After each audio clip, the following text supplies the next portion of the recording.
The morning was just breaking over New York City as Julian Croft boarded his private jet at Teterboro Airport. At 48, the real estate mogul had built an empire that stretched from luxury hotels in Miami to exclusive residential developments in Aspen. Today, he was flying to London to close the acquisition of a British hotel chain, a $300 million deal that would keep him busy for at least 3 days. "Anything to drink before takeoff, Mr. Croft?"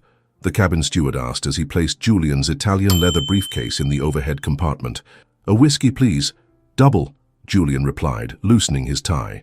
The last 2 years had been a living hell since Eleanor, his wife, had died in that car accident on the highway to the Hamptons. Work had become his only refuge, his way of not thinking about her. The jet took off on schedule, rising above the New Jersey skyline until it reached cruising altitude. Julian was reviewing documents on his tablet when something distracted him. A strange feeling. A scent. Her scent. That jasmine perfume Eleanor always wore. "I'm losing my mind," he thought, rubbing his tired, bloodshot eyes. That's when he saw her. A flight attendant emerged from the service galley with a tray of snacks. Julian's entire world stopped. The whiskey glass slipped from his fingers, spilling over the documents. It was her. It was Eleanor. Same heart-shaped face. Same honey-colored eyes. Same small mole just to the left of her lips. Even the way she walked was identical, with that slight sway that used to mesmerize him. "Eleanor!" The name escaped his throat like a strangled cry. The flight attendant froze. The tray trembled visibly in her hands. Her face, moments before smiling, twisted into a mask of absolute terror. Her eyes widened in recognition. "You shouldn't be here," she whispered, her voice trembling and broken. Before Julian could get up, before he could form another word, the woman vanished back the way she had come, leaving only the echo of her hurried footsteps. "Wait!" Julian leaped to his feet, stumbling over the spilled whiskey. "Eleanor, wait!" He ran toward the back of the plane, ignoring the worried glances of his assistants. The small galley was empty. He only found the steward organizing some drinks.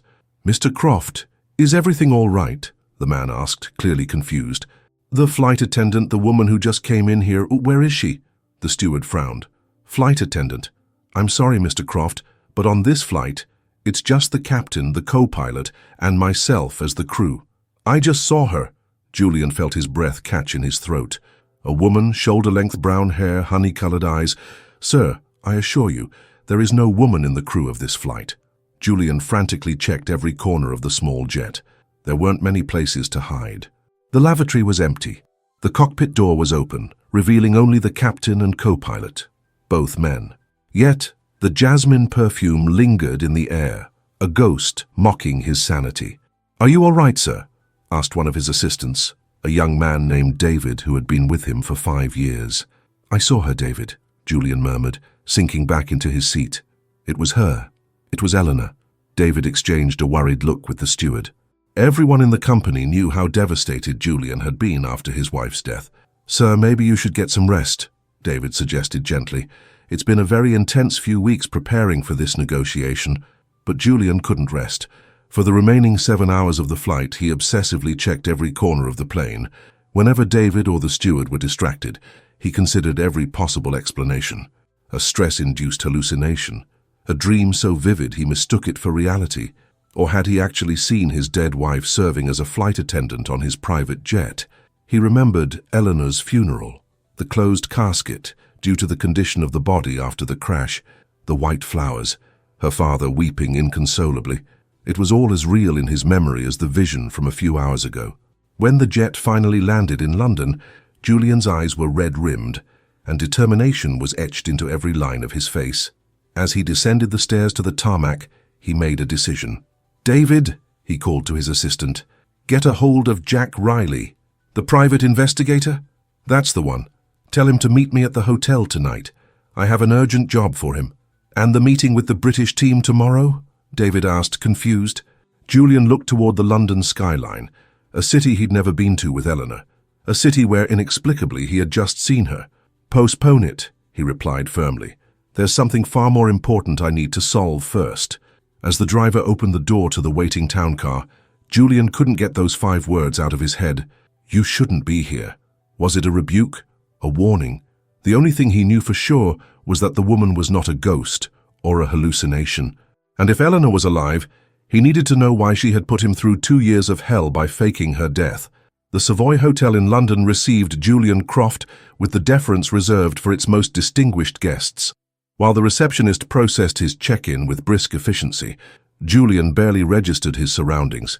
His mind was still trapped in that impossible encounter at 30,000 feet. "Your presidential suite is ready, Mr. Croft," the receptionist said, handing him the key card with a smile. "Would you like us to send anything up?" "Just privacy," Julian answered curtly. Once in the suite, he went straight to the minibar and poured himself a neat scotch. He downed it in one gulp while staring at the lights of London through the floor-to-ceiling window. The clock read 9:38 p.m. when there was a knock at the door. "Mr. Croft, Jack Riley," announced a man in his 50s, wearing an impeccable grey suit and possessing shrewd eyes that seemed to catalogue every detail of the room. "Your assistant contacted me. I came as soon as I could." Jack was the best private investigator in New York. A former NYPD detective, he had built a reputation for absolute discretion among the city's elite. If anyone could find answers, it was him. "Sit down," Julian ordered, gesturing to the sofa. "What I'm about to tell you is going to sound insane, but I assure you I am in full command of my faculties." For the next half hour, Julian recounted his experience in vivid detail, from the jasmine perfume to the exact words spoken by the woman who looked identical to Eleanor. As he spoke, he pulled a worn photograph from his wallet. He and Eleanor in front of the Eiffel Tower in Paris, smiling under the European sun. "This is my wife, or was. She died 2 years ago in an accident on the Long Island Expressway." Jack took the photograph carefully. "Do you have a theory?" the investigator asked, studying Eleanor's face. 100, and none of them make a goddamn bit of sense," Julian confessed, running a hand through his hair. "That's why I need you. I want to know who that woman is, where she lives, and why she's identical to Eleanor." "And if it is her?" Jack ventured. The question hung in the air like a challenge. Julian clenched his fists.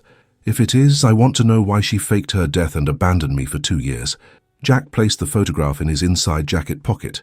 "I'll need access to your wife's records. Death certificate, police reports from the accident, everything. David will provide you with whatever you need. I have contacts with British Airlines. We can get the crew manifests."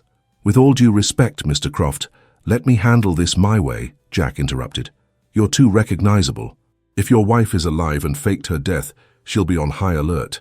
Julian nodded, acknowledging the sound advice. They were finalizing the details when the room's phone rang.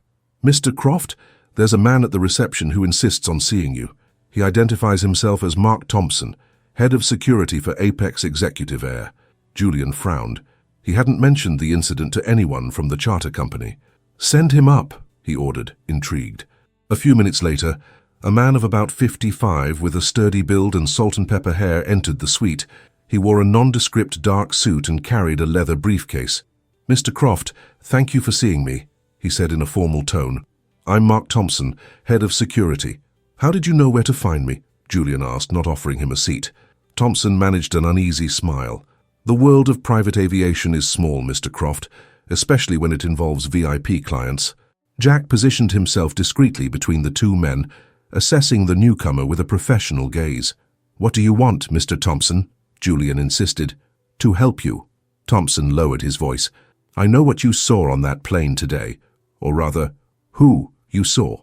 Julian's heart skipped a beat. Jack, ever watchful, noticed how the tycoon's knuckles turned white as he gripped the back of a chair. "What do you know about it?" Julian demanded. "I know you saw a flight attendant who bears an extraordinary resemblance to your late wife, and I know that this woman does not appear on any official crew manifest." Jack interjected, "How did you obtain such specific information?" Thompson ignored the investigator, keeping his eyes locked on Julian. "Mr. Croft, what happened to you today was not a coincidence, nor was it a hallucination. I've been following this matter for 2 years." "What matter?" Julian's voice was dangerously controlled. "I can't discuss it here." Thompson glanced nervously toward the door. "I can only tell you that there is more at stake than you can imagine, and that you will need my help to find her." "Find her? So you admit she exists?" "Mr. Croft," Thompson leaned forward, "you are wading into very deep water. There are people who do not want you to find that woman." "Are you threatening me?" Julian snarled. stepping toward him menacingly. On the contrary, Thompson held up his hands in a placating gesture. I'm risking my career and possibly more by being here, but I have information you need. Jack and Julian exchanged a look. The investigator gave a subtle gesture. Caution. Why should I trust you? Julian asked. Thompson opened his briefcase and pulled out a manila envelope. He slid it across the table. Because I have this. Inside was a photograph taken by a security camera. It showed a woman identical to Eleanor, in a flight attendant's uniform, entering a building somewhere in London. The date stamp in the corner, just 3 weeks ago. My God, Julian whispered, feeling the air leave his lungs. Tomorrow, noon, Hyde Park, by the Serpentine, Thompson said, getting up. I'll come alone. I recommend you do the same if you want answers. Why not give them to me now? Julian challenged. Because walls have ears, Mr. Croft. And what I have to tell you could get you killed if it falls into the wrong ones. After Thompson left, a heavy silence fell over the room. Jack was examining the photograph under a lamp. It's a setup, the investigator declared. This guy showed up too fast. He knows too much. But Julian wasn't listening. His eyes were fixed on that face he knew better than his own, the face he had kissed 1,000 times. The face he had seen, pale and still at the hospital when he formally identified her after the accident. Jack, he said finally, his voice filled with iron resolve. Tomorrow, we're going to the park, and if I have to, I will move heaven and earth to find her. It could be dangerous, Jack warned. I don't trust this Thompson guy. I've been living in hell for 2 years, Julian replied, putting the photograph in his pocket. There's nothing that can be worse than that. The morning broke grey over London, as if the sky sensed the storm about to break in Julian Croft's life. At 11:30, Jack knocked on the suite door with news. It's been a long night, Mr. Croft, the investigator said, showing clear signs of fatigue. But I have information. Julian, who had barely slept, motioned him in. On the suite's table were half-empty coffee cups and the remains of a breakfast he had barely touched. Talk, Julian ordered, pouring coffee for them both. The woman exists, Jack confirmed, pulling a folder from his briefcase.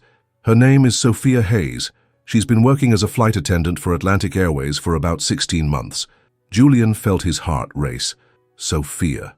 Yes, and here's the strange part. All of her documents, passport, driver's license, social security registration, were issued 18 months ago. There is no official trace of her before that date. How is that possible? With enough money or the right connections, you can create new identities, Jack explained. I've seen it before with people in witness protection or those fleeing dangerous situations. Julian studied the photo Jack handed him. A copy of Sophia Hayes' employee ID. There was no doubt she was identical to Eleanor. Same face, same eyes. Only the hairstyle and expression were different. Where Eleanor always had a wide open smile, Sophia's was restrained, almost cautious. What else did you find? She lives in a modest flat in Notting Hill. Pays her rent on time. Keeps a low profile. No social media, no flashy bank accounts, as if she wants to go unnoticed. The clock showed 11:45.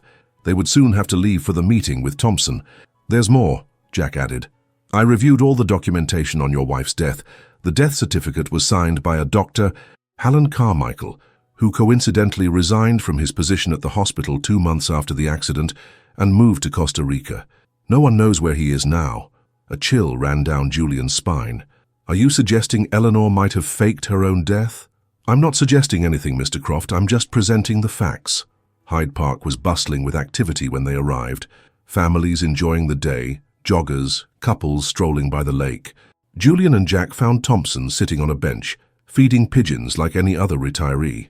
You came alone as I asked, Thompson observed, as Julian sat beside him. Jack remained at a discreet distance, keeping watch. Tell me what you know, Julian demanded, getting straight to the point. Her name is Sophia Hayes. At least that's her current name, Thompson began, still tossing crumbs. She lives in Notting Hill, on Portobello Road, building 347, apartment 5B. How did you get that information? I have my sources, Thompson replied vaguely. The important thing is that she's in danger, and now so are you. What are you talking about? I can't tell you more, only that you need to speak with her directly. Thompson stood up. She'll be home this afternoon. She's working the morning flight to Lisbon tomorrow. Why are you helping me? Julian asked, suspicious. Thompson gazed into the distance, as if searching for something on the horizon. Let's just say I have a debt to settle. Then he added, "Go alone. If you bring your investigator, she'll get spooked and disappear." 3 hours later, against Jack's advice, Julian found himself in front of the modest apartment building. His heart pounded as he climbed the stairs to the 5th floor. He took a deep breath before knocking on the door of 5B. No answer. He knocked again, harder. Finally, he heard movement inside. The door opened a crack, held by a security chain. A familiar eye peered through the gap. "Please go away," said a voice identical to Eleanor's but laced with fear. "I need to talk to you," Julian pleaded. "Just 5 minutes." "It's not safe," she whispered. "You shouldn't be here." The same words she had said on the plane. Before Julian could insist, she shut the door. He heard hurried footsteps moving away. "Eleanor!" he shouted in desperation, banging on the door. "Or Sophia, or whoever you are. Please!" Silence. Julian leaned his forehead against the wood, defeated. Then he heard the sound of a window opening. She was escaping. He raced down the stairs and around the building, just in time to see a woman climbing down the fire escape. Without a second thought, he ran after her. The cobbled streets of Notting Hill became the stage for a desperate chase. She knew the neighborhood. He only had his determination. Finally, after turning a corner, Julian lost sight of her. Panting, he stopped in front of a small cafe, and there she was, sitting by the window, waiting for him. Their eyes met through the glass. This time she didn't run. With trembling legs, Julian went inside and sat across from her. The place was nearly empty. An elderly woman minded the register while a radio played old British pop songs. "I knew you wouldn't give up," she said finally, her eyes glistening with unshed tears. "You were always that stubborn." "Who are you?" Julian asked, struggling to control his voice. She took a deep breath as if preparing for a painful confession. "My name is Sophia. Sophia Vega. I am Eleanor's twin sister." Julian felt as if he'd been doused in ice water. "Impossible. Eleanor was an only child." She shook her head. That's what everyone believed. What her parents wanted everyone to believe. She took a sip of tea with trembling hands. "We were born in Chicago. Identical twins. But I was born with problems. Episodes. Nervous breakdowns that got worse over the years. It doesn't make sense. Eleanor would have told me. Our parents were ashamed of my condition. They put me in a psychiatric clinic when we were 16 and forbade Eleanor from ever talking about me. They told everyone I was studying abroad. Eventually, they just stopped mentioning me at all. Tears were now streaming freely down her cheeks. Julian felt a lump in his throat. "Eleanor never abandoned me," Sophia continued. "She visited me in secret. Even after she married you, she would come to see me every few months. She was the only person who hadn't turned her back on me. Why did she never tell me? She was afraid of how you'd react, that you would judge her for lying for so many years." Julian processed this, trying to find sense in the chaos. "So what happened when she died?" Sophia looked down. "No one told me. I found out 3 months later when she didn't show up for her usual visit. I fell apart. I tried to hurt myself." She unconsciously touched her wrists. "After that, I decided to start over. Away from Chicago, away from the memories, with a new identity. Why London? Eleanor always talked about London. She said it was her favorite city after New York." Julian watched her, searching for any sign of deceit, but he only saw pain, a genuine pain, a mirror of his own. "I should never have taken that flight," Sophia said. "I never imagined I would run into you. It was a terrible mistake. Why did you say I shouldn't be there?" Sophia turned pale. I was scared. The shock of seeing you." But Julian saw the lie in her eyes, the same eyes he had learned to read over years of marriage. "There's something more," he stated. "Something you're not telling me." She looked away. "Please, Julian, let it go.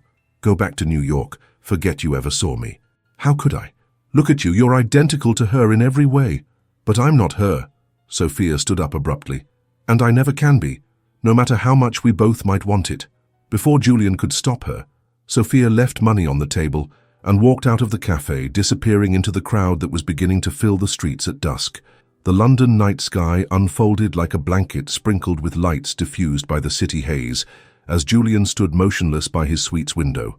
Sophia's words echoed in his mind like whispers in an empty cave. A twin sister, a tragic story, a perfectly reasonable explanation that answered everything. And yet, something didn't feel right. A knock at the door interrupted his thoughts. Jack entered with a grim expression, followed by Thompson. "I assume you've spoken with her," Thompson said, dropping heavily into an armchair without waiting for an invitation. "She told me a rather convincing story," Julian replied coldly, "about being Eleanor's twin sister, about psychiatric hospitals and family secrets." A bitter smile played on Thompson's lips. "How convenient. And a complete lie." Julian tensed. "What do you know?" "Enough to dismantle that story with a single fact. Your wife did not have a twin sister, or any sisters at all. That proves nothing. She just explained that the family kept Sophia a secret." Thompson exchanged a look with Jack, who gave a slight nod. "Mr. Croft," Thompson began, "it's time you knew who I really am." He pulled an ID from his jacket pocket and slid it across the table. "I don't work for any airline. My name is Ricardo Vega, former agent with the Financial Crimes Enforcement Network. For 3 years I've been investigating an international money laundering case that, I'm sorry to say, directly involves your wife." Julian picked up the ID with trembling fingers. It looked authentic. "Impossible," he muttered. "Eleanor knew nothing about my business. She was never interested." "That's what she wanted you to believe," Vega replied, pulling a folder from his briefcase. "Your wife, Eleanor Croft, born Eleanor Hayes, was not the woman you thought you knew." He opened the folder on the table. It was filled with photographs, documents, bank statements. "For the last 5 years of your marriage, your wife was facilitating the laundering of money from an East Coast crime syndicate through your real estate companies." "This is absurd!" Julian slammed his fist on the table. "My companies are legitimate." "Your companies are," Vega conceded. "Your business activities as well. But while you were building legitimate hotels and commercial centers, your wife was using the financial infrastructure to move dirty money."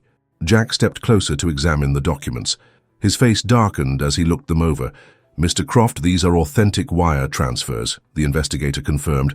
"International transfers to accounts in the Cayman Islands and Panama, all signed by Mrs. Croft in her capacity as Deputy CFO. Julian shook his head, unable to process what he was hearing. "It's impossible.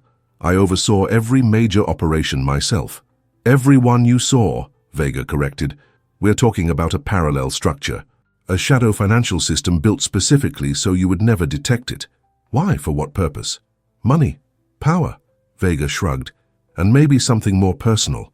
Julian collapsed into a chair. His world was crumbling for the second time. 2 years ago, Vega continued, we detected the suspicious movements.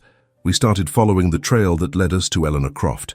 We were closing in when, very conveniently, she had a fatal accident." "Are you saying she faked her death?" Julian's voice was barely a whisper.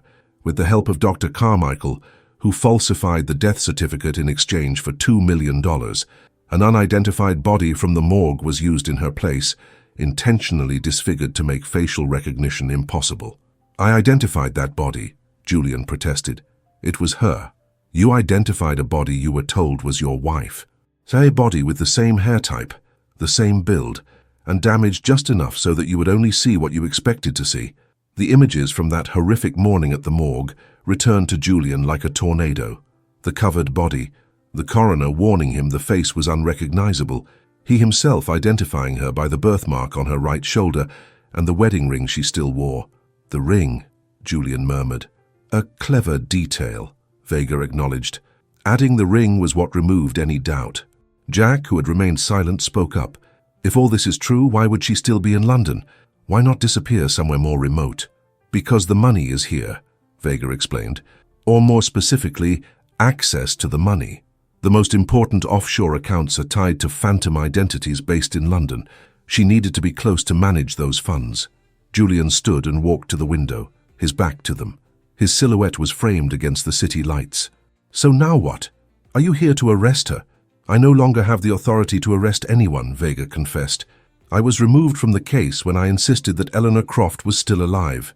My superiors preferred to close the investigation and declare the case solved with her supposed death. Very convenient, don't you think? Are you suggesting corruption in your own agency?" "I'm not suggesting. I'm stating it." Vega leaned forward. "Someone very powerful is protecting her. Someone who was able to bury an entire federal investigation." Julian turned to face them, his face hardened by a mixture of grief and rage. "Assuming I believe you, what do you suggest I do? Turn her over to the authorities?" "The authorities have already proven useless in this case." Vega shook his head. I need your help to build an airtight case with irrefutable evidence, and more importantly, I need to identify her protector. Why should I help you? Because you are the only person she might let her guard down for, and because, whether you believe it now or not, you are in danger. What are you talking about? Think about it, Mr. Croft. You've just discovered your wife is alive. What do you think will happen when her criminal partners find out you know the truth? You instantly become a liability to the entire operation. The heavy silence that followed was broken by the buzz of Julian's phone. It was a text message from an unknown number. I need to see you. It's about Eleanor, the cafe from yesterday, 1 hour. Come alone. It's a matter of life and death. Sophia. Julian looked at the message, then at Vega and Jack. It's her, he said, showing them the text. She wants to see me. It's an opportunity, Vega noted, but it could also be a trap. I'm going anyway, Julian decided. Not alone, Jack interjected. We'll be close by, watching. Julian put his phone away, his mind a whirlwind of conflicting emotions. Was the woman he loved for years a criminal? A liar who used him for her own ends? Or was there more to the story? There's something I don't understand, he said finally.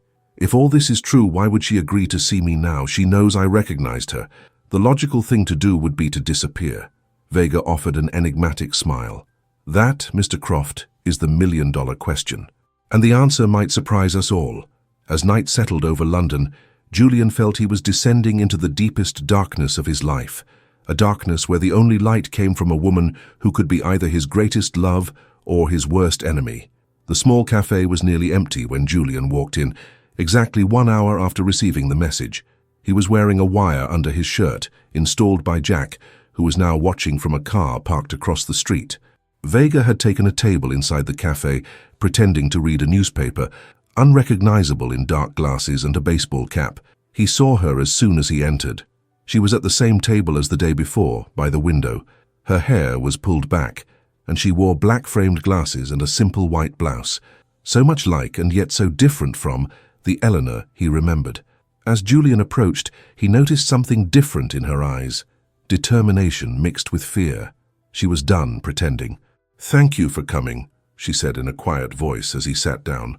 "I didn't have a choice," Julian replied curtly. She stared at him, studying every detail of his face as if trying to memorize it. "How much do you know?" she asked finally. "Enough." An uncomfortable silence settled between them, two strangers who had once shared an entire life. "Ricardo Vega found you," she stated, not as a question but as a confirmation. Julian was taken aback. "You know him? He's been chasing me for years." She sighed deeply. "He told you about the money, I suppose, the offshore accounts, about how I used your companies. Is it true?" Julian's voice trembled slightly.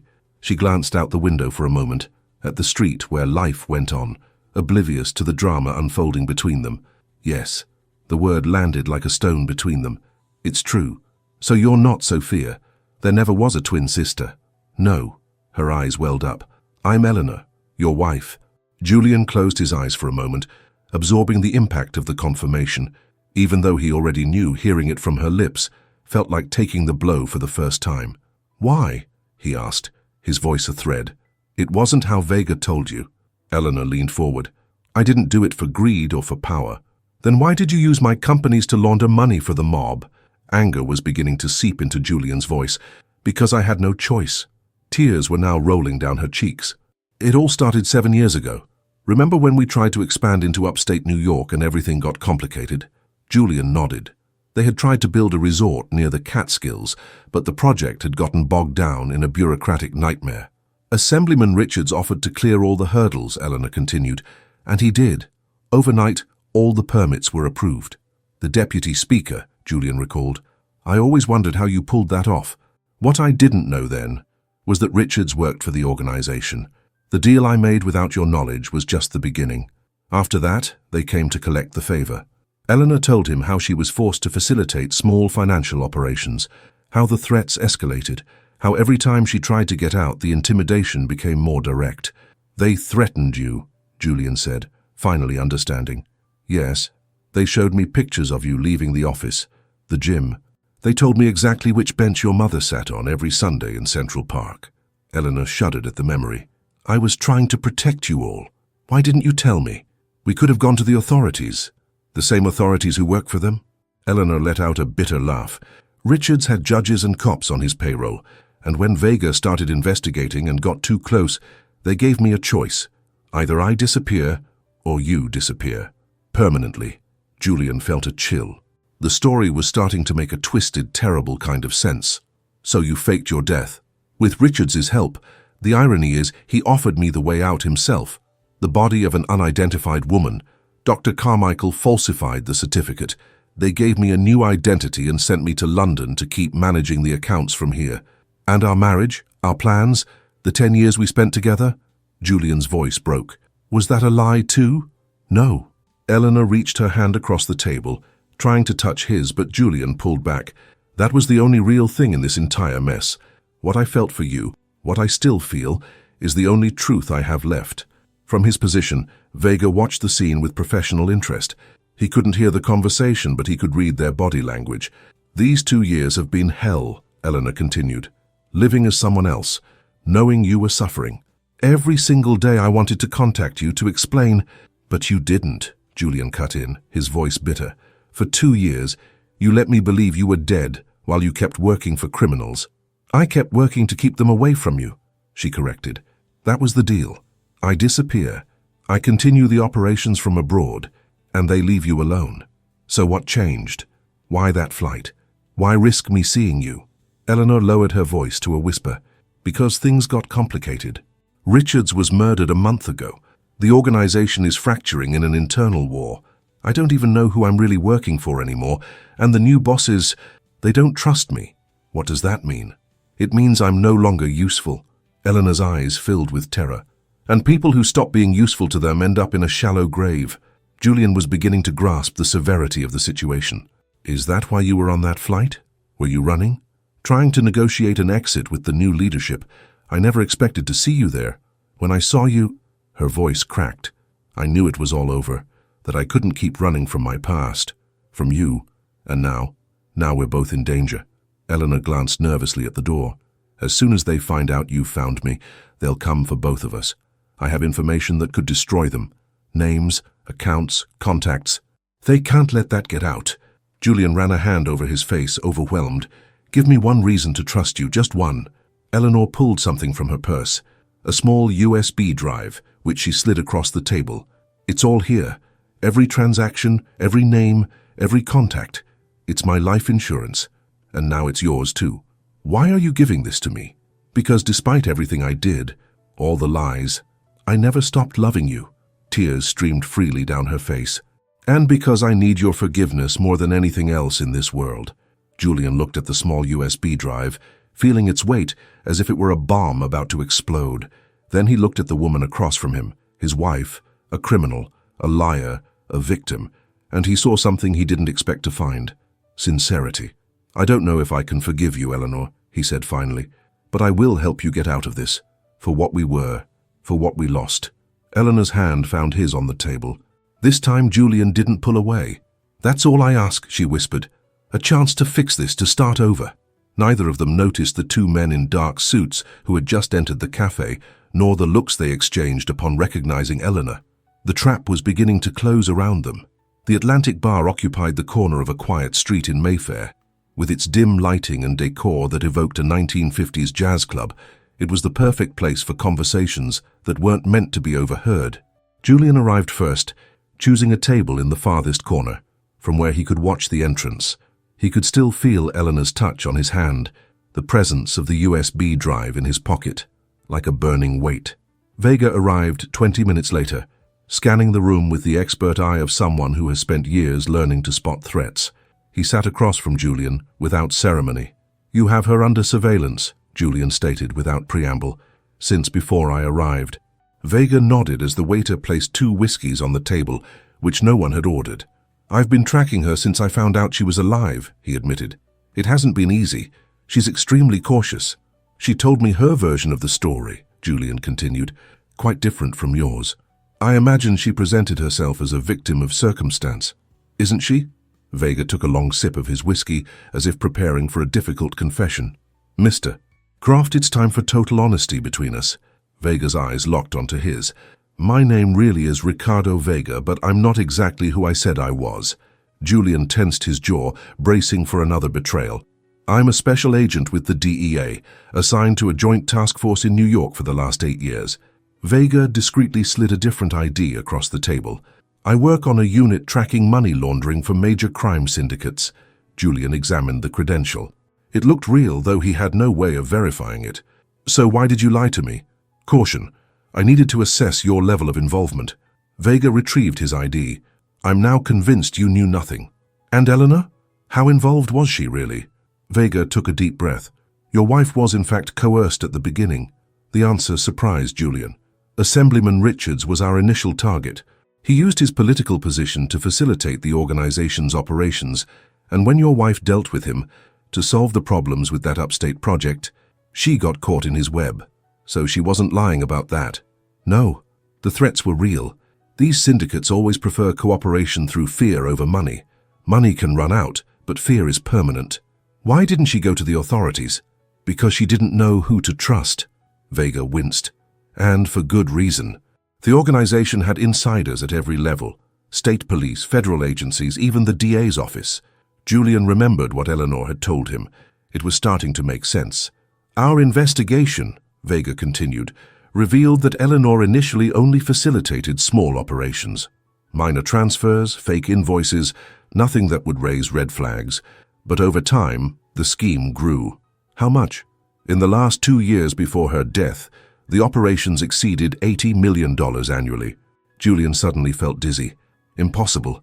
I would have noticed movements of that magnitude. Not if they were hidden under layers of legitimate transactions. Your empire was the perfect size, large enough to move significant sums without raising suspicion, and respectable enough to be above routine scrutiny. And what really happened to Assemblyman Richards? She said he was murdered. He was. Exactly 5 weeks ago. A power play within the organization itself. Vega lowered his voice. The old guard is being eliminated by a new, more violent and ambitious faction. The new bosses, she mentioned. Exactly. And here's where it gets interesting. After Richards's death, we expected the operations to slow down. But the opposite happened. They intensified. Julian tried to process the information. Are you saying Eleanor continued to collaborate? Voluntarily, even after her coercer was dead? Not exactly. Vega leaned closer. We're convinced Eleanor was playing a double game, cooperating just enough to stay alive, while secretly gathering evidence against them. The USB drive, Julian muttered, instinctively touching his pocket. Vega was startled. She gave you a drive? When? Today. She said it has everything. Names, accounts, operations. That would explain why they're looking for her so desperately. Vega glanced nervously toward the entrance. With that information, we could dismantle not only the laundering network, but also identify every corrupt official involved. Why fake her death then? If she was gathering evidence, why not go to someone like you? Because Richards found out what she was up to. Vega took a sip of whiskey. We had an informant inside the organization. He told us Richards intercepted communications where Eleanor was trying to contact an anti-corruption unit in D.C. They gave her an ultimatum. Disappear and keep working for them from afar, or watch them kill you and then kill her. Julian closed his eyes, remembering the days before the supposed accident. Eleanor had been distant, worried. She had insisted on updating her will. Small details that, in retrospect, were signs she was preparing to disappear. That's why she didn't tell me anything, Julian murmured. She was protecting me. In her own way, yes, Vega nodded. Richards's plan was brilliant. Keep her isolated, controlled, and with the constant threat to your life to guarantee her cooperation. What he didn't anticipate was that she would keep gathering evidence for these 2 years. And now, if what you're saying is true, we're both targets. You already are. Vega checked his watch. In fact, from the moment she recognized you on that plane, your life has been in danger too. The 2 men who entered the cafe when you were with her were hitmen from the organization. Julian turned pale. What? Relax. My team is watching them. But we won't be able to hold them off for long. We need to get you both out of the UK as soon as possible. And then what? Then we use the evidence on that drive to destroy the organization from the inside out. Vega finished his whiskey in one gulp. If everything we suspect is on there, we could be looking at the biggest transnational corruption case of the last decade. Can you guarantee our safety? Julian asked, skeptical. I can offer you official protection, new identities, relocation, Vega paused meaningfully. But only if you cooperate fully.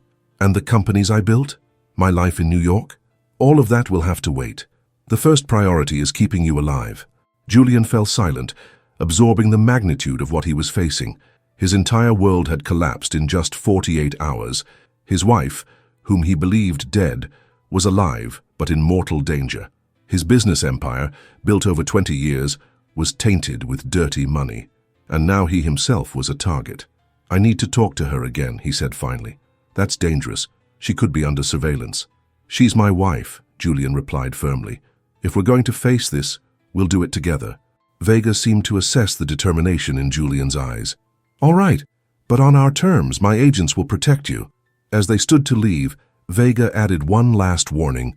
There's something else you should know, Julian. We believe there's a mole in our operation. Someone who's been leaking information to the organization. Do you suspect anyone? Everyone. Vega glanced meaningfully toward the table where Jack was sitting, pretending to read a newspaper. Even your private investigator. Jack has worked for me for years, and Eleanor was your wife for 10. Vega held Julian's gaze. In this game, trust can be lethal. As they stepped out of the bar and into the London night, Julian felt the weight of the USB drive in his pocket, a tiny object that held enough truth to free Eleanor from her past, or enough danger to sentence them both to death. It was 3 in the morning when Julian's phone rang violently, tearing him from a fitful sleep. You need to get out of there, now. Vega's voice was tense. There are 4 armed men in the lobby. They aren't tourists. Julian sat bolt upright, adrenaline instantly erasing any trace of sleep. How much time do I have? Minutes, maybe less. Service elevator, 16th floor. A member of my team is waiting for you. The line went dead. Julian, dressed in 30 seconds, shoved the USB drive and his passport into his pocket and stepped into the hallway, his heart hammering against his ribs. The service elevator was at the end of the corridor, guarded by a young woman with a stern expression. Agent Morales, she introduced herself curtly. Follow me. They descended in silence. When the doors opened on the service level, they heard shouting from the lobby. Morales led him through the hotel kitchen to a back door that opened onto a dark alley. A black sedan was waiting, its engine running. Get in, Morales ordered. Inside the car were Vega, and to his surprise Eleanor, her face pale, a small backpack her only luggage. Go, Vega told the driver. The car sped away from the hotel, just as 2 men ran out the front door. One of them yelled something and pointed in their direction, but it was too late. The sedan turned the corner and was lost in the London dawn. What happened? Julian asked, still processing the situation. We intercepted a communication, Vega explained. 2 hitters flew in from New York this afternoon. They joined the ones already here and were planning to pay you both a visit tonight. How did they know where I was? Someone told them. Vega looked pointedly at Eleanor. Don't look at me like that, she protested. It wasn't me. Where's Jack? Julian asked, noticing his absence. We couldn't reach him, Vega replied in a neutral tone. A tense silence filled the vehicle as they drove through the deserted streets away from central London. Julian watched Eleanor out of the corner of his eye. Her hair was pulled back, and she wore jeans and a simple t-shirt, so different from the elegant woman she had been in her previous life. After a 40-minute drive, the sedan stopped in front of a modest country house surrounded by English greenery. They were somewhere on the outskirts of the city, isolated enough to go unnoticed. DA Safe House, Vega explained as they entered. You'll be safe here for now. The house was functional. 2 bedrooms, a living dining area, and a small kitchen. No luxuries, nothing to attract attention. Now what? Julian asked, slumping onto a worn sofa. Now we wait, Vega replied. I have agents analyzing the USB drive you gave me. If the information is as valuable as I think, we can negotiate formal protection from the US government for both of you. Vega left to make some calls, leaving Julian and Eleanor alone for the first time since their escape. They looked at each other like strangers, separated by 2 years of lies and pain. I'm sorry, she began, breaking the silence. For everything. Julian looked out the window. Dawn was beginning to break on the horizon. Do you know how many times I dreamed of hearing you say that? His voice sounded hollow. I dreamed it was all a mistake, that you were still alive, that you were coming back to me. And now I'm here. But I don't know who you are anymore. Eleanor sat across from him, her eyes searching his. I'm the same person you met at that art exhibit 12 years ago. The same one who stayed up all night when your mother was in the hospital. The same one who planted that oak tree in the garden because you said you wanted to see it grow with our children. Julian closed his eyes, flooded with memories. How did it happen, Eleanor? How did we get here? Little by little, like all tragedies. Eleanor took a deep breath. At first, it was small favors. Richards would ask me to sign seemingly innocuous documents, then contracts with shell companies. By the time I realized what I was really doing, it was too late. You should have told me. They showed me pictures of you leaving the gym, of your niece at school. They told me exactly which bench your mother sat on in the park every Sunday. Eleanor shivered. I couldn't risk it. And your death? How did you plan it? I had no choice. Richards intercepted my attempts to contact a federal prosecutor. He gave me an ultimatum. Disappear and keep working for them or watch them kill you. Her eyes filled with tears. I chose the only thing that could save you. And these 2 years? What have you been doing? Surviving. Isolated, controlled, watched constantly. Her voice broke. Living with the daily terror that they would find out I was gathering evidence against them. Why didn't you escape? With everything you knew, you could have negotiated protection. And leave you vulnerable? Not knowing who might get to you? Eleanor shook her head. As long as they thought I was scared, that I was useful to them, you were safe. Julian watched her. In her eyes he saw exhaustion, fear, but also a determination he had always admired in her. All these years, he murmured, building something I believed was clean, honest. It was, Julian. Your companies were legitimate. I only used small parts of them to channel the money. I always tried to minimize the damage. And now, what's left of it all? We can rebuild, together, if you give me another chance. Before Julian could answer, Vega returned to the room. I have news, he announced. The information is pure gold.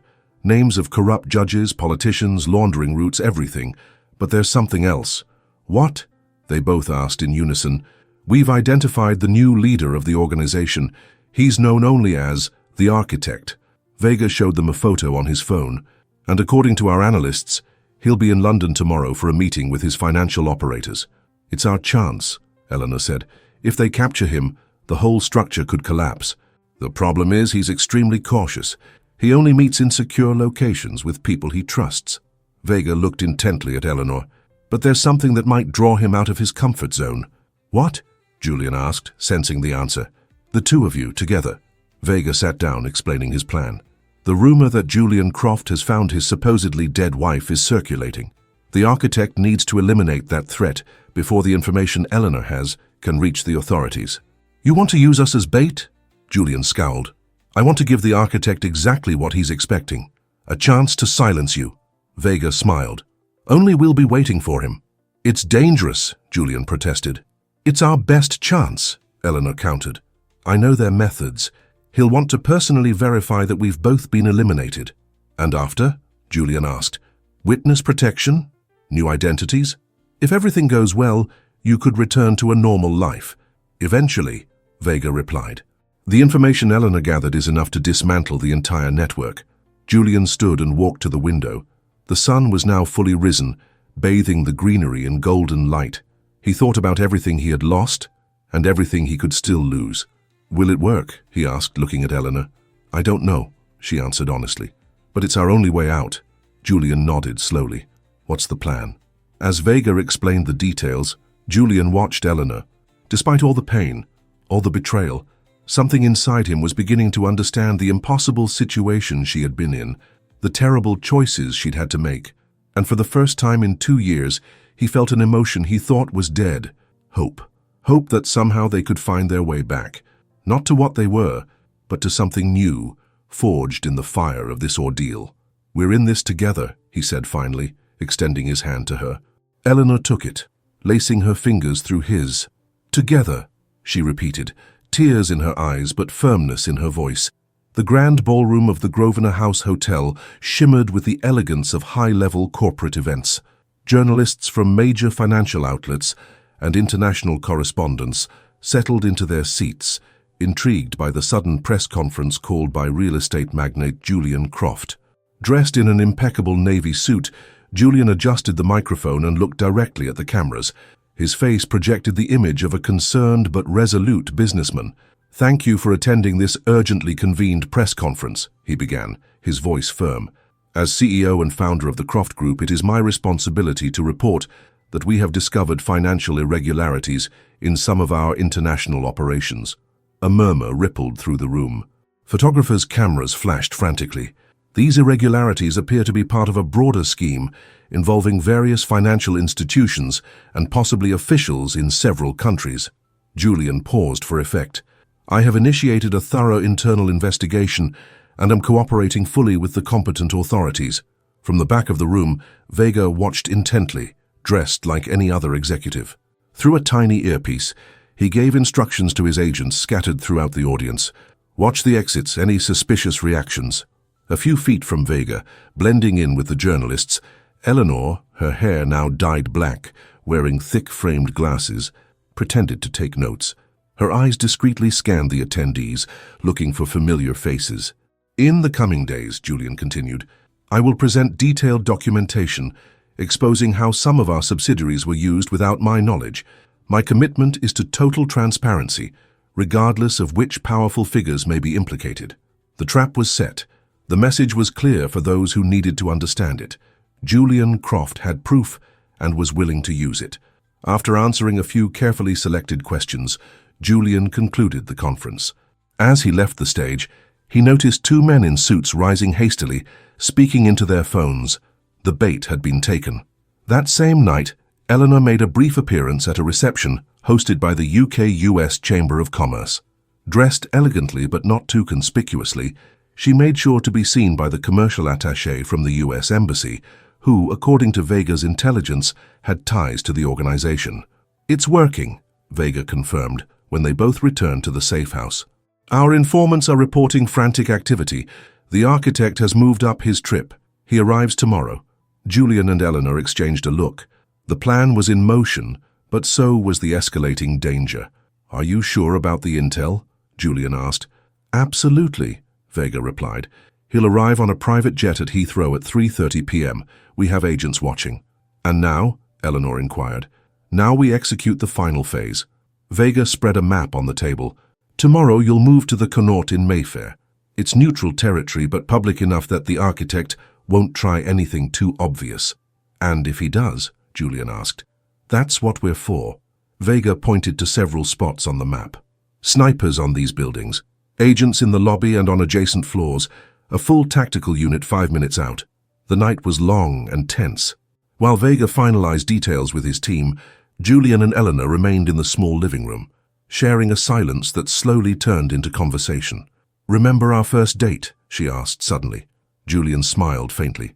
Tate Modern, contemporary art exhibit. You wore a green dress and criticized every piece until the guide almost threw us out. I was right about my criticisms, Eleanor laughed softly. That artist is completely forgotten now. You always did have good instincts. Julian looked at her intently, except when it came to judging Richards. Eleanor's smile faded. That was my worst mistake. Trusting him, believing he was just an ambitious politician, not a monster. We all make mistakes. Not all mistakes cost so much, Julian. He reached out, taking her hand. When this is over, what do you want to do? I don't know. Eleanor squeezed his hand. Could we start over? Somewhere no one knows us. We could, Julian nodded. Or we could go back and rebuild what we had, clear our name, our companies. After all this, you still think that's possible? With you, I think anything is possible. For the first time in 2 years, Eleanor smiled without reservation, without fear lurking in her eyes. The next morning dawned with a typical London drizzle that wrapped the city in a grey mist. At 11, the team moved out. Julian and Eleanor, discreetly escorted by DEA agents, relocated to the luxurious Connaught Hotel. The plan was simple. Be visible, be vulnerable, draw the architect onto controlled ground. Remember, Vega warned as he drove the armored vehicle, once you're in the hotel, you're exposed. Stay in public areas at all times. Do not open your room door for anyone but me personally. They arrived at the hotel without incident. While checking in, Julian noticed a man with a newspaper in the lobby watching them too closely. We have company, he murmured to Vega. We know. He's one of ours, he replied reassuringly. They settled into a suite on the 8th floor. The windows, replaced with bulletproof glass overnight, offered a spectacular view of the city. Julian couldn't help but think of the irony. So much luxury for what was essentially a cage to trap a predator. At 3 in the afternoon, Vega got confirmation. The architect had landed at Heathrow. "It's a matter of hours," he announced. "Stay alert." At 5, Julian and Eleanor went down to the hotel restaurant as planned. They took a central table, visible from every angle. The tension was palpable, hidden beneath forced smiles and banal conversation. It was during dessert that Eleanor saw him. A man in a grey suit sitting at the bar staring at them. He wasn't one of Vega's agents. "To your left," she whispered. "Grey suit. That's Vincent, the architect's right-hand man." Vega, sitting several tables away with Agent Morales, got the message through Eleanor's hidden mic. "Confirmed," he replied in both their earpieces. "Get ready to move. Stay calm." They paid the bill and headed for the elevator. Vincent followed at a discreet distance. As the elevator doors opened, Vega appeared beside them. "Change of plans," he said quickly. "There are more of them than we expected. We're pulling you out now." He led them through a service corridor to the underground parking garage. A black sedan was waiting with the engine running. "Straight to the operations base," Vega ordered the driver as they got in. They left the hotel through a secondary exit. Julian noticed Vega seemed uneasy, constantly checking the rearview mirrors. "Something's not right," Eleanor murmured, always sensitive to danger.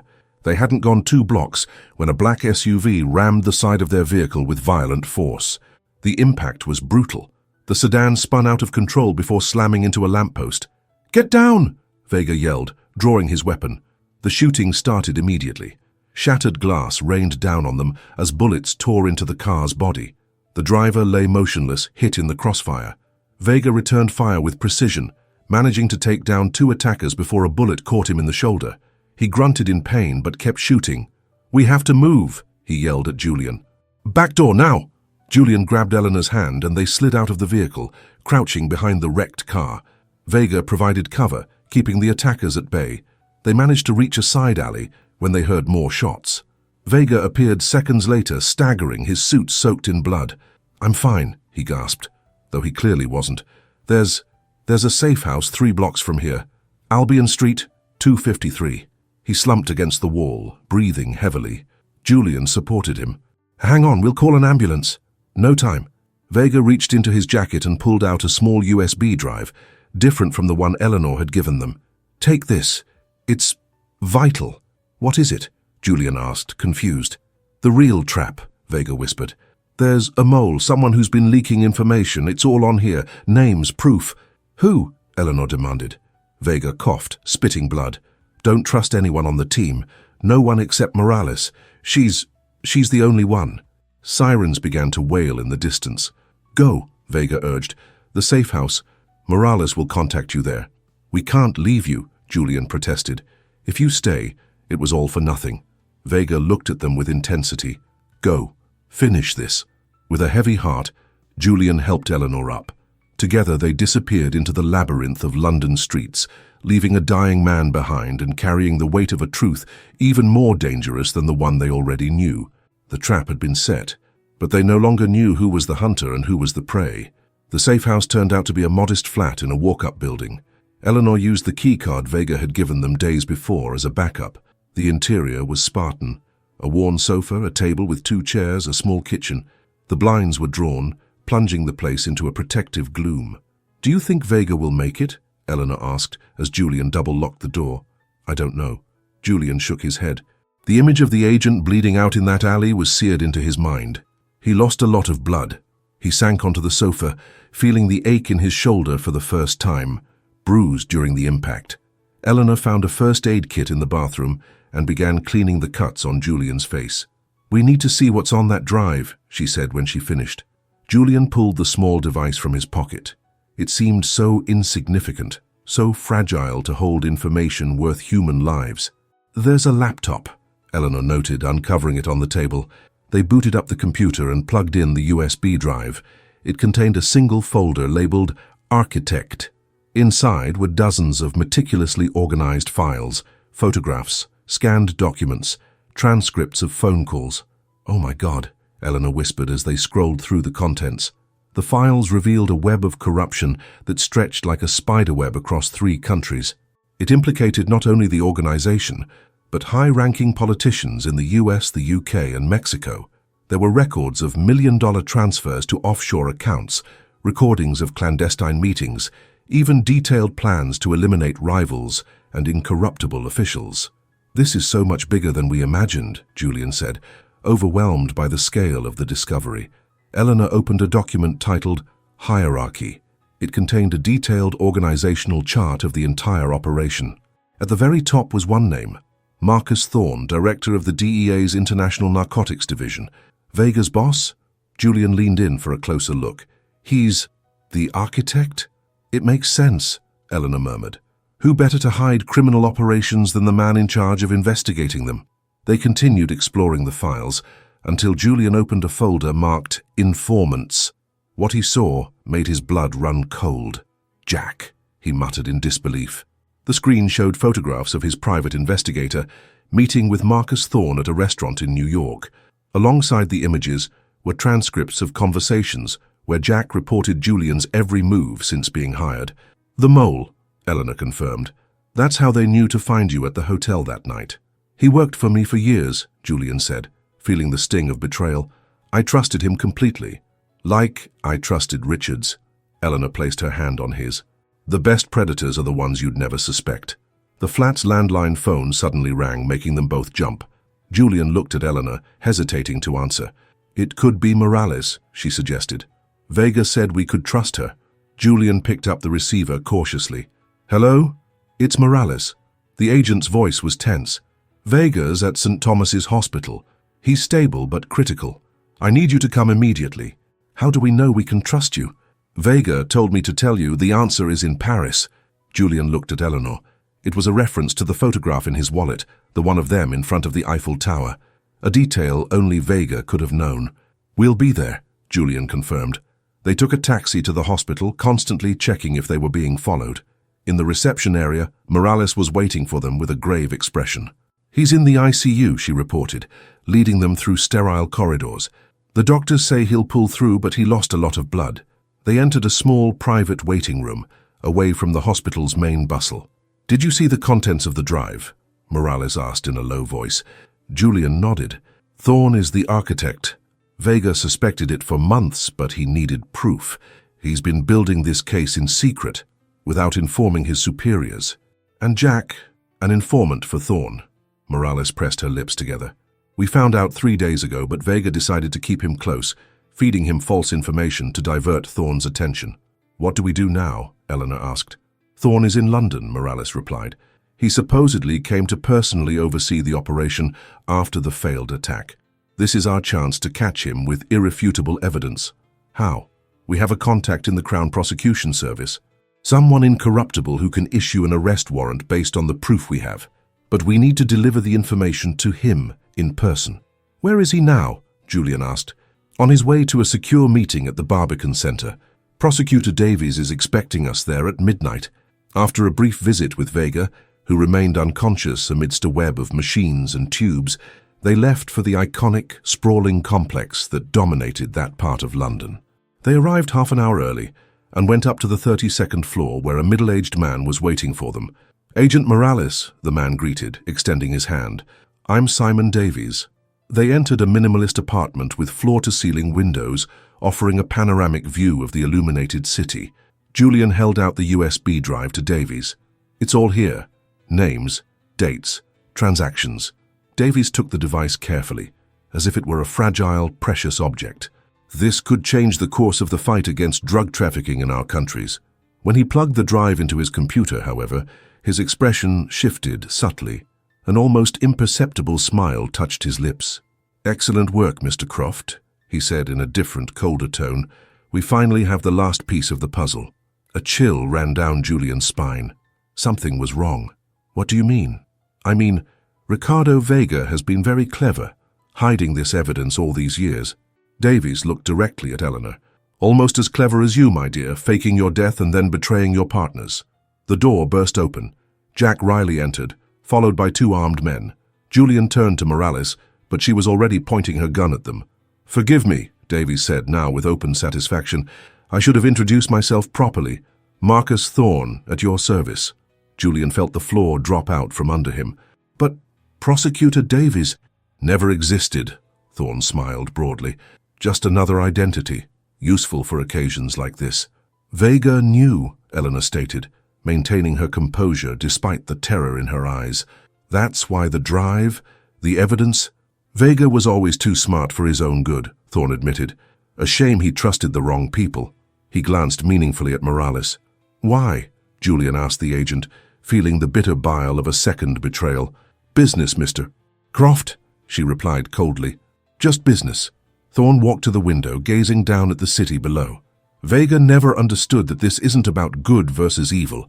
It's about order. The drugs will flow with or without us. The money will move. My organization simply provides structure, minimizes the violence, maintains the balance. At the cost of innocent lives, Julian spat. Unavoidable collateral damage. Thorne shrugged. As you two will soon be. Jack stepped forward, a conflicted look on his face. Director Thorne, perhaps we should consider other options for Mr. Croft. His companies are still valuable to our operations. Always so sentimental, Jack. Thorne shook his head. We don't need them anymore, not him, not his companies, and we certainly don't need Eleanor, who had the audacity to collect evidence against us for 2 years.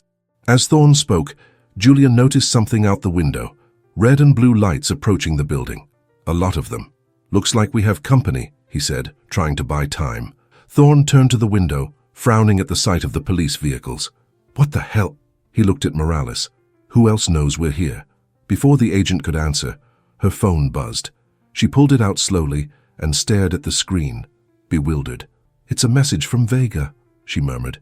Thorne snatched the phone. On the screen, a simple text glowed. Live stream complete, building surrounded. Impossible, Thorne gasped. He's in a coma. No, Julian replied, finally understanding. He was acting, and this meeting, he gestured around the room, is being broadcast live to the Crown Prosecution Service, the real one. Panic seized Thorne's face as he watched the police lights multiply on the streets surrounding the Barbican. His eyes, once cold and calculating, now showed the terror of a cornered predator. Get us out of here, he ordered his men, who exchanged uncertain glances. It was then that Jack Riley did the unthinkable. In one fluid motion, he drew his weapon and aimed it, not at Julian and Eleanor, but at Morales' head. Drop the weapon, he ordered in a firm voice, slowly. What the hell are you doing, Jack? Thorne roared. My job. Jack held the gun steady as he pulled an ID from his jacket. Agent Jack Riley, Interpol Transnational Organized Crime Unit. Thorne's bodyguards raised their weapons, creating a lethal standoff. Put them down, Jack continued. The building is surrounded. There are snipers aimed at these windows right now. As if to confirm his words, the red dots of laser sights appeared on the glass, sliding onto the chests of the armed men. This is impossible, Thorne muttered, crumbling before their eyes. We were protected. We had informants in every agency. Not in Interpol, Jack replied. We've been embedded in your organization for 5 years, the longest and most complex operation in our history. Julian stared at Jack in astonishment. The man he had considered a traitor was now revealed as their savior. This whole time, Julian began. I'm sorry, Mr. Croft, Jack apologized without taking his eyes off his targets. I couldn't reveal my status. We needed to get to the very top of the organization. The sound of helicopters grew louder, and from the hallway came the sound of running feet and orders being shouted in English. The door burst open, and a tactical team from the Metropolitan Police stormed the apartment. Get down! Everybody on the ground! The officers yelled as they secured the scene. Thorne was handcuffed and led away with his accomplices. As he was dragged out, he shot one last hateful look at Eleanor. I always knew you'd be the end of me, he spat, from the moment you started asking questions. No, she replied with dignity. Your end came when you believed fear would be enough to silence me forever. Dawn found Julian and Eleanor in the hospital room where Vega was recovering. The agent, hooked up to several monitors but now conscious, gave them a weak smile. It worked, he said, his voice raspy. It almost got you killed, Julian replied, handing him a glass of water. Worth it. Vega took a difficult sip. Thorne has been making a mockery of us for years, corrupting every operation from the inside. Did you know Jack was Interpol? Eleanor asked. I suspected it when I found out he had access to intel no private investigator should have. Vega smiled. But I wasn't sure until he contacted me after the shootout. And the live stream? Julian inquired. The hospital is crawling with agents, Vega explained. When Morales led you into the trap, we activated Plan B. The flat at the Barbican was rigged with hidden mics and cameras. We installed them weeks ago when we learned it was one of Thorne's meeting spots. A British officer entered the room with an update. It's official, he announced. Thorne and 14 members of his organization have been formally charged. The CPS has frozen accounts totaling over $500 million across 3 countries. And us? Eleanor asked, still fearful of what their future held. Protected witnesses, the officer replied. Your testimony will be crucial, but the prosecution has agreed to full immunity in exchange for your cooperation. The following months were a blur of depositions, trials, and rebuilding. The story of how a criminal network had infiltrated security agencies in 3 countries shocked the world. Julian and Eleanor, initially kept anonymous, were finally able to return to New York once the main leaders were sentenced. The return wasn't easy. Julian's companies had taken a hit from the investigation, though his innocence was proven. For Eleanor, re-entering life after years of being legally dead presented its own legal and emotional challenges. Her resurrection made headlines and sparked speculation, which was slowly replaced by the truth of her courage.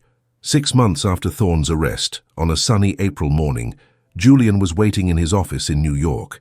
The headquarters of the Croft Group, now completely restructured, had an air of renewal. When Eleanor walked in, she carried a folder of documents and a cautious smile. The lawyers say everything is in order, she announced, placing the papers on his desk. The Croft Foundation for Victims of Coercion and Extortion can begin operations next month. Julian looked over the documents, nodding in approval. The foundation had been their shared idea, a project to help people trapped in situations like the one Eleanor had faced, providing legal counsel, protection, and resources to escape criminal organizations. Just needs the president's signature, he commented, picking up a pen. And the vice president's, Eleanor added. Their hands brushed as they signed the documents, a familiar spark passing between them. They looked at each other, acknowledging the connection that neither time nor trauma had managed to extinguish. I never asked you, Julian said softly. Why didn't you just disappear when you saw me on that plane? You could have avoided all of this. Eleanor smiled nostalgically. Because despite everything, every day for those 2 years, every time I closed my eyes, it was you I saw. You I thought about. I missed you every day, Julian confessed. Even when I hated you for the lies, I missed you. And now? She asked, her voice barely a whisper. What do you feel now? Julian stood and walked around the desk to stand in front of her. He gently took her hands in his. That we've been through hell and survived, he answered. That we deserve a second chance. As business partners? She asked, a hopeful glint in her eyes. As a starting point, he smiled. The rest, we can build day by day. No rush, no pressure. Eleanor nodded, tears of relief and hope welling in her eyes. I like that plan, she whispered. Through the window, New York City stretched out before them, vibrant and full of life. On the horizon, the familiar skyline served as a reminder that after the storm, there is always the chance for a new dawn. Julian opened the office door, inviting her to step out. Ready to start over? He asked. Eleanor intertwined her fingers with his, a simple gesture filled with promise. With you, she replied. Always. As they walked together toward the conference room where the team for the new foundation was waiting, they both knew that what they had found was more valuable than what they had lost. The love that had once united them hadn't died but had been transformed, tempered by the fire of adversity, strengthened by shared pain, enriched by mutual understanding. It wasn't an ending, but a new beginning. A second chance built on a stronger foundation, truth, forgiveness, and the certainty that having survived the worst, they were ready to face whatever challenges the future might hold, together.